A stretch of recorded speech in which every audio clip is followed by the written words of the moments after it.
皆さんこんにちは。はじめまして。私はソーフィーのやんちです。ソーフィーと呼んでください。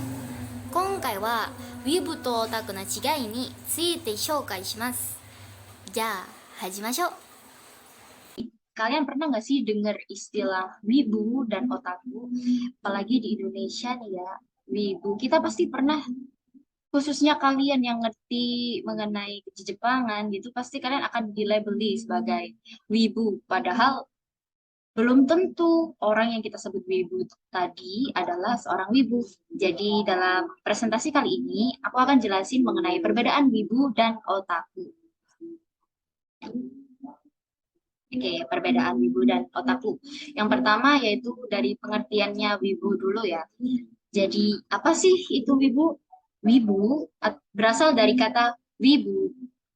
Serapan dalam bahasa Inggris ialah sebutan untuk seseorang yang terobsesi dengan budaya dan hal-hal yang berbau Jepangan. Nah, jadi ini sejarah asal mula kata wibu. Jadi pada awal tahun 2000-an muncul istilah Japanese dari kata white and Japanese, juga wannabe atau ingin menjadi, jadi wannabe Japanese sebagai istilah yang menghina orang non-Jepang, terutama orang kulit putih yang terobsesi dengan budaya Jepang, khususnya dari anime dan manga.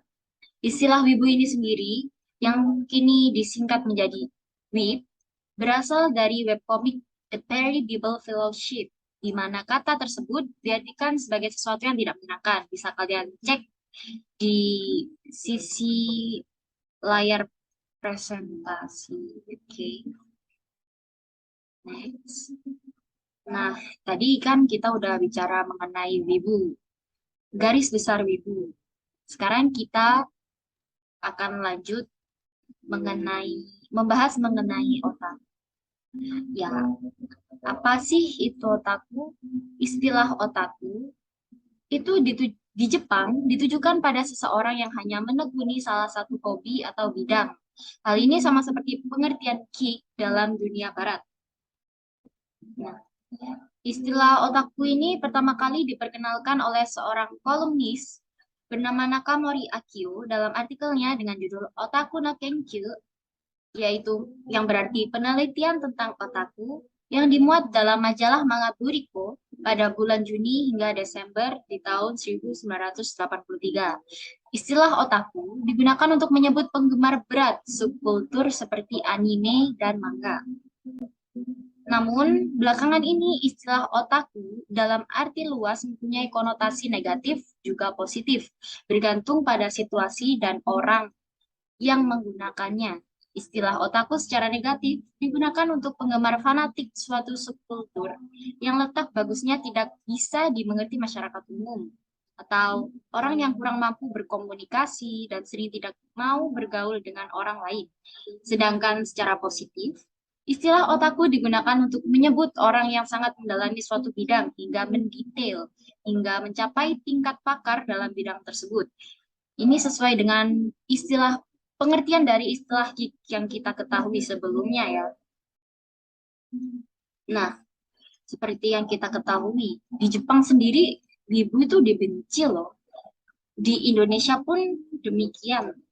Lantas, mengapa sih wibu itu begitu dibenci? Nah, karena perilaku berlebihan yang melekat pada seorang wibu membuat orang lain kurang menyukai atau bahkan merasa tidak nyaman. Terlebih lagi, seorang wibu yang memiliki rasa cinta terhadap kebudayaan atau hal-hal yang berbau Jepang, serta mengagung-agungkannya, akan mulai membandingkannya dengan negara sendiri atau negara lain. Jadi, banyak banget, gak banyak sih, tapi di antara mereka pasti akan mulai membandingkan. Kayak tentang keburukan Indonesia dibandingkan dengan Jepang dan merasa kalau Jepang itu jauh lebih unggul dari Indonesia dari segala aspek gitu ya. Dan kebanyakan wibu dicap sebagai seseorang yang tidak mencintai budayanya sendiri. Ciri seorang wibu. Ini sifatnya belum pasti ya, tapi sebagian besar rata-rata seperti ini. Yang pertama, memiliki kebanggaan terhadap Jepang secara berlebihan lebih dari negaranya sendiri. Yang kedua, terobsesi secara berlebihan atas anime maupun karya Jepang. Ini ya contohnya seperti ada pada gambar, ya kadang ada tuh ah, seperti kasus sebelumnya yang hingga menikahi bantal atau guling kaki murah. Kemudian yang ketiga, menjadikan karakter dua dimensi sebagai husbando atau waifu. Buat kalian yang nggak tahu husbando atau waifu. Jadi husbando ini dari kata serapan husband yang berarti suami dan waifu dari kata wife dalam bahasa Inggris yang berarti istri. Ya. Kemudian yang keempat, sering menyisipkan kosakata Jepang dalam percakapan sehari-hari. Jadi mereka kalau kalau mau bertemu langsung itu mereka bakal sering banget menyisipkan kata-kata dalam bahasa Jepang seperti Ohayo gozaimasu, kawaii, kakoi, ya dan masih banyak lagi. Dan yang terakhir, berperilaku dan bergaya layaknya orang Jepang atau karakter anime yang disukai. Ini nih lebih mengarah ke arah chunibyo gitu ya.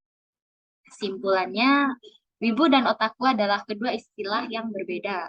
Namun, masih banyak orang yang salah dalam penggunaannya.